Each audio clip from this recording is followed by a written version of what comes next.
Hello, my fellow fallible human. My name is Tanya McIntyre. This is the Red Roof Recovery Show, offering programs to maintain freedom from addictions. And it's not just for addictions, it's for life.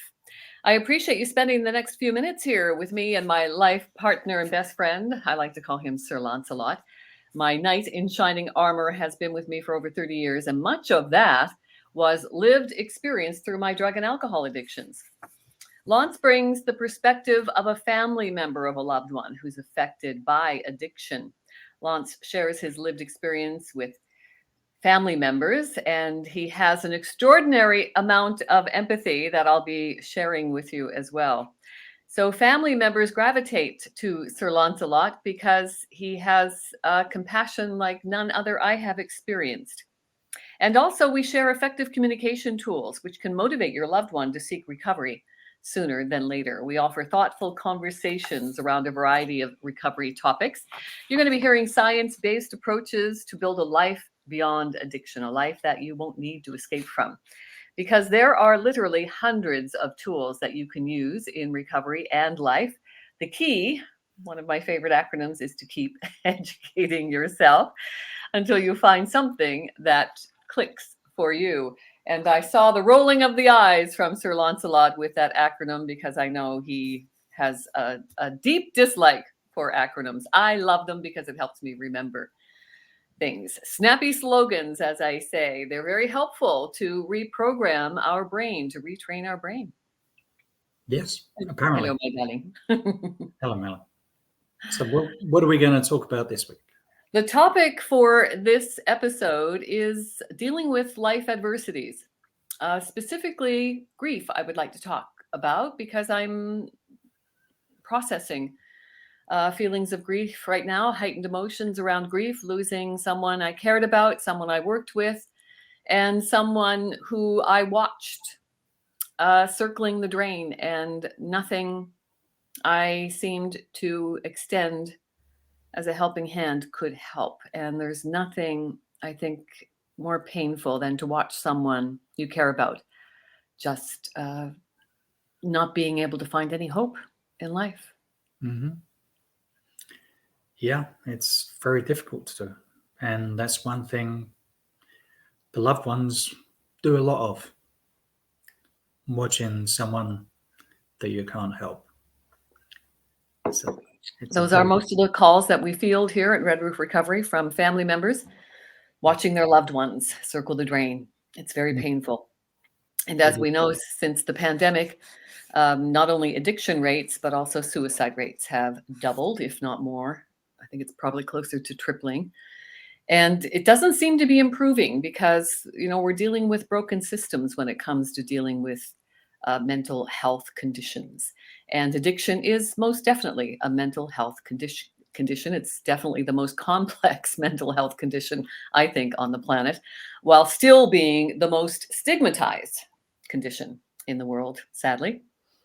So I would like to share with our audience something that you shared with me. So as I was dealing with the horrific news of the passing of my friend, the suicide of my friend, I needed to distract myself with things so I didn't fall back into my own addictions, because that's how I dealt with heightened emotions. I would pop a pill or, snort or whatever, drink to alleviate the pain of life, the pain of my emotions that I didn't want to feel. So I have learned over the years that I need to, what am I going to do instead, right? We've removed the addiction, then we create that vacuum. And as we know, nature hates a vacuum, and it needs to be filled with something. What do we fill it with? Which is why I talk so passionately around the tools of recovery and life. What are you filling your toolbox with? Things that you can quickly access when you need them to boost your mood, to lift your spirits.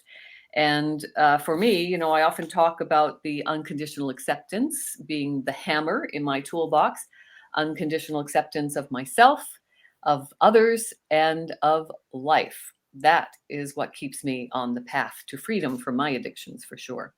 Mm-hmm. So I actually I forced myself to go to a yoga class on the Sunday after my friend killed himself because I needed to get out of my head, do some self-care.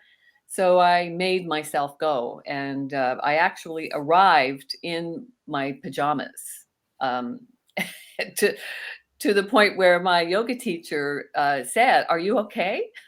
And I said, "Barely. I wanted to stay in bed, but instead I've literally dragged myself here, and I need this hour just to get out of this headspace and just to focus on some self-care and nurturing." So that's what I did, and it was very helpful. I have a beautiful yoga teacher here in Godrich, Tim Damon.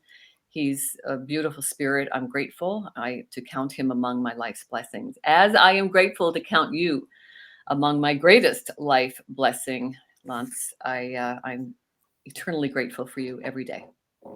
Thanks. When I came home from my yoga class, I had this poem waiting for me. Lance is also a very talented artist and writer, and I think he should publish his book of poetry. So in that hour that I was gone, this is what Lance wrote for me. So I'd like to share it with you. It's titled "Because We Are Human." When we see somebody drowning, our first instinct is to dive in and help. But the waters are turbulent and scary. We look for something to help us reach them.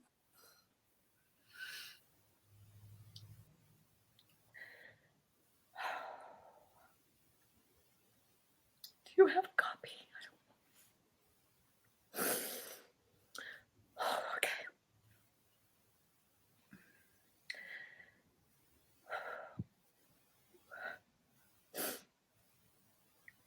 We look for something to help us reach them. We look for something to throw as a lifeline. We become more desperate as we see them sinking. We keep reaching out even when they're gone. We lay on the bank, berating ourselves for not doing more. But if we had followed our instinct, jumped in to save that someone, would there have been one or two someones being pulled lifeless from the waters? Sometimes the person is too far from the shore. The water's too turbulent to hear our cries. We know there is no more we could do to save them, but always we are left with the feeling we should have tried harder because we are human. I think I should have read that. But So thanks for that, honey, because crying is healing as well. Feeling is healing.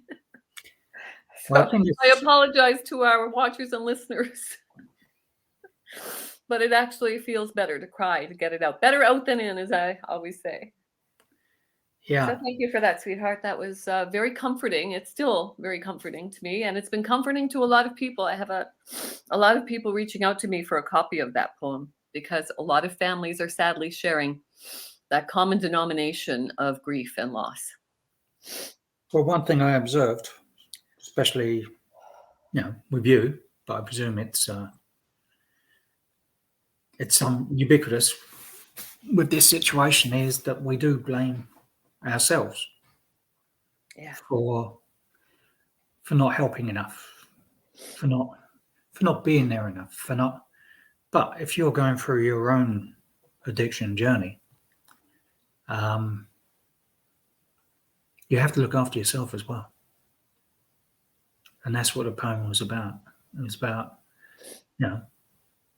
we all blame ourselves for bad stuff because we do feel we should have done more, we should have tried harder, we should have. And, as in what you say all the time, the masturbating and shoulding is something that you need to identify. But it's a natural feeling. But sometimes there is nothing you can do, especially if it's going to be to the detriment of your health. And I know it sounds selfish, but as in a poem, even if you jump in the water, does it mean two people are going to come out, or are two people going to go down, as you put it, down the plug hole? Mm-hmm. So it's,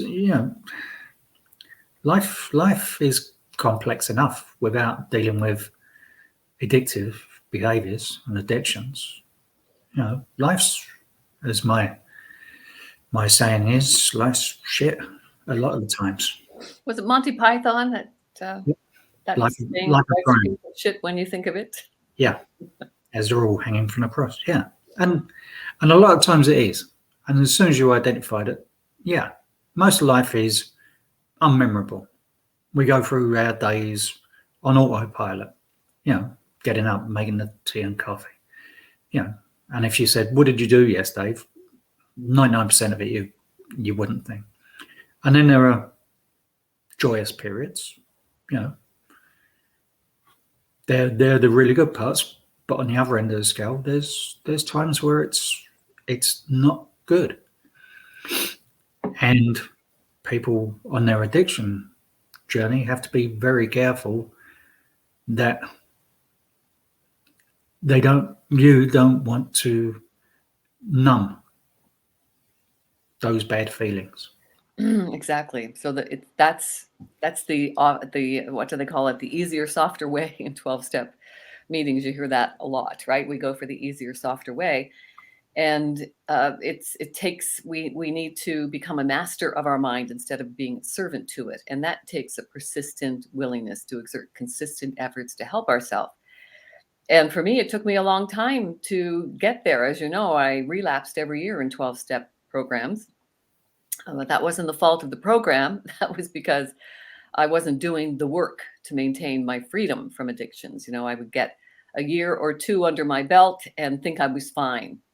Mhm. And the fact is, we are never fine. If you are struggling with an addiction, I talk to people all the time. Can I learn how to moderate? And I said, well, maybe. I've never seen it done, but maybe you can, right?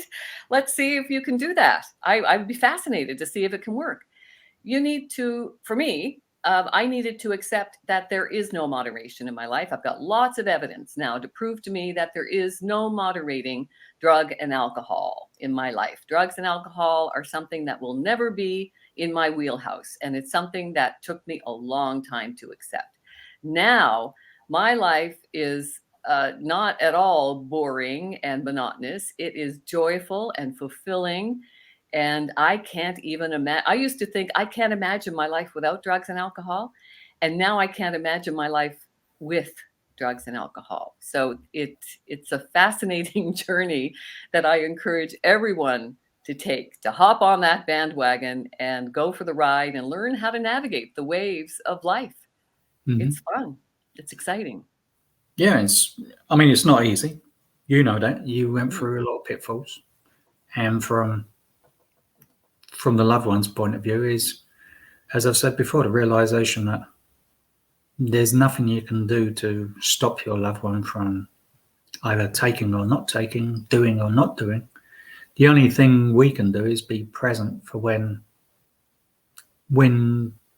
the call that I need help comes. And hopefully that comes before the person with the addiction goes into their behavior. And Thanks for that's being here, sweetheart. yeah, identifying the problems and sharing. Sharing's a big thing. Absolutely. Sharing is caring. Yeah. Listening is love. And that's not Learning how easy to sometimes. communicate, right? It's that learning how to communicate piece. I've got a great tool. You can email me at redroofrecovery@gmail.com and ask me for the communication tool. It's another acronym, PIOUS, PIOUS for communication. And you will find when you can hone your communication skills. Sometimes it might encourage your loved one to encourage or to seek recovery sooner than later. But if nothing else, it will help you feel better and less guilty about your relationship with someone who's struggling. Yeah. Yeah, I think putting that guilt and shame to rest is very important for family members. Extremely important. Yes. Thanks for being here, sweetheart. We promised to keep these around the 15-minute mark, and we are coming up to that. So thank you for all you do, Sir Lancelot, not only for me in my recovery journey, but also for the friends and family reaching out to us for help. Thank you. Thank you And for thank teaching. you for watching and listening to the Red Roof Recovery Show. Hopefully you're getting something from it. Sign up for recovery tips and tools at redroofrecovery.com. And we would love to follow your journey. So please keep in touch, stay connected. If something we've said has resonated and you want to share it, that means a lot to us. Please do. Thank you, thank you, thank you. We are grateful for you and your encouragement and support. Let's remember to talk to ourselves like we talk to our good friends. May the force be with you, and remember, you are the force. Thank you.